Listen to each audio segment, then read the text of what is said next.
Hello மக்களே, இன்றைக்கி எங்கள் அம்மா எப்படி மீன் குழம்பு வைக்கிறாங்கன்னு பார்க்கலாம் வாங்க. அதுக்கு ஃபஸ்ட்டு தேவையான பொருட்களை பார்த்துடலாம். 3 வெங்காயம், 3 தக்காளி, 2 பச்சை மிளகாய், கருவேப்பிலை, கொத்தமல்லி, கடுகு, வெந்தயம், புளி, உப்பு, மஞ்சத்தூள், மிளகாய்த்தூள், எண்ணெய் மற்றும் இன்றைக்கி 1 கிலோ மீன் எடுத்திருக்கோம். கவலை மீன் நம்ம லெமன் சைஸ் புளி எடுத்து வச்சுருக்கோம், அதை கரைச்சி எடுத்து வச்சுருக்கோம். இப்போ அடுப்பு ஆன் செஞ்சுட்டு கடாய் வச்சுக்கலாம். இப்போ கடாய் நல்லா சூடானதும் எண்ணெய் ஊற்றிக்கலாம். இப்போ பார்த்திங்கன்னா எண்ணெய் நல்லா சூடாயிடுச்சு. கடுகு போட்டுக்கலாம். கடுகு நல்லா பொரிஞ்சதும் வெந்தயம் ஆட் பண்ணிக்கலாம். இப்போ பார்த்திங்கன்னா வெந்தயமும் பொரிஞ்சு இப்போது நம்ம கருவேப்பிலை சேர்த்துக்கலாம். கருவேப்பிலை நல்லா பொரிஞ்சது நம்ம கட் பண்ணி வச்சுருக்க வெங்காயத்தை இப்போ சேர்த்துக்கலாம். இப்போ பார்த்திங்கன்னா நல்லா வெங்காயம் பொன்னிறமாக வர வரைக்கும் வதக்கணும். இப்போ ஒரு 3 நிமிஷம் நல்லா வெங்காயத்தை நல்லா வதக்குனா பொன்னிறமாக ஆகிடும். இப்போ பார்த்திங்கன்னா வெங்காயம் நல்லா வதங்கிடுச்சு. இப்போ நம்ம கட் பண்ணி வச்சுருக்க தக்காளியை சேர்த்துக்கலாம். தக்காளி நல்லா வதக்கிட்டு அது கூட நம்ம இப்போது உப்பு சேர்த்துக்கலாம். அப்போ தான் நல்லா பார்த்திங்கன்னா தக்காளி வதங்கும். இப்போ நல்லா உப்பு தேவையான அளவு சேர்த்துக்கலாம். இப்போ நல்லா ஒரு கிளறி விடுங்க. இப்போ ஒரு 5 நிமிஷம் ஆனது நல்லா இப்போ பார்த்திங்கன்னா வெங்காயமும் தக்காளி நல்லா வதங்கிடுச்சு. இந்த டைமில் நம்ம மஞ்சத்தூள் சேர்த்துக்கலாம். மஞ்சத்தூள் சேர்த்து ஒரு கிளறிட்டு நம்ம எடுத்து வச்சுருக்க மிளகாய்த்தூள் சேர்த்துக்கலாம். 1 கிலோ மீனுக்கு 5 ஸ்பூன் மிளகாய்த்தூள் போதுமானது.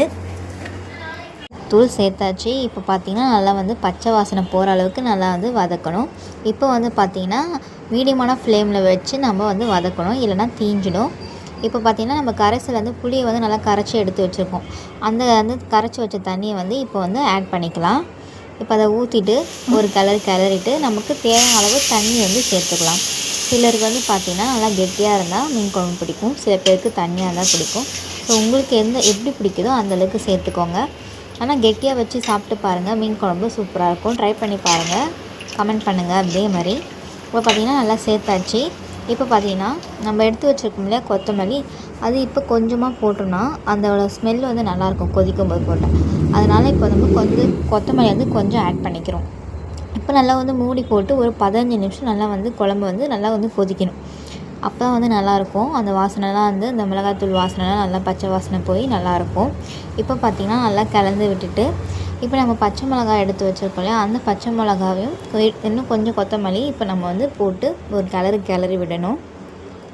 இப்போ கிளறிட்டு நம்ம எடுத்து க்ளீன் பண்ணி வச்சுருக்கோம் 1 கிலோ மீன் கவலை மீன். அந்த மீனை பார்த்திங்கன்னா இப்போ நம்ம சேர்த்துக்கலாம். இப்போ நல்லா அதை சேர்த்துட்டு இது பார்த்திங்கன்னா சின்ன மீன், அதனால் ஒரு 2 நிமிஷம் 2 கொதி வந்தால் போதும். இதே பெரிய மீனாக இருந்தால் ஒரு 5 நிமிஷம் எடுக்கும். இது பார்த்திங்கன்னா சின்ன மீன் தான் நம்ம இன்றைக்கி எடுத்துக்கிறது. அதனால் 2 கொதி வரணும். மீனை போட்டு ரொம்ப கிளறக்கூடாது. ஒரு 2 கிளறிட்டு ஒரு 2 கொதி வந்ததும் நம்ம அடுப்பு ஆஃப் பண்ணிடலாம். இப்போ பார்த்திங்கன்னா 2 கொதி வந்துச்சு. இப்போ நம்ம கொத்தமல்லி தூவிட்டு கேஸ் அடுப்பை ஆஃப் பண்ணிக்கலாம். இப்போ பாருங்கள் மீன் குழம்பு எப்படி இருக்குதுன்னு நல்லா எண்ணெய் பிரிஞ்சு நல்லா பார்க்கறதுக்கு எப்படி இருக்குது பார்த்திங்களா. இப்போ சாப்பாடு போட்டு நல்லா மீன் குழம்பு ஊற்றி நல்லா மீன் போட்டு நம்ம சாப்பிட்லாம் வாங்க மக்களே.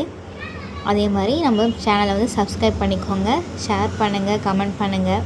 பக்கத்தில் இருக்க பெல் ஐக்கானையும் கிளிக் பண்ணிக்கோங்க.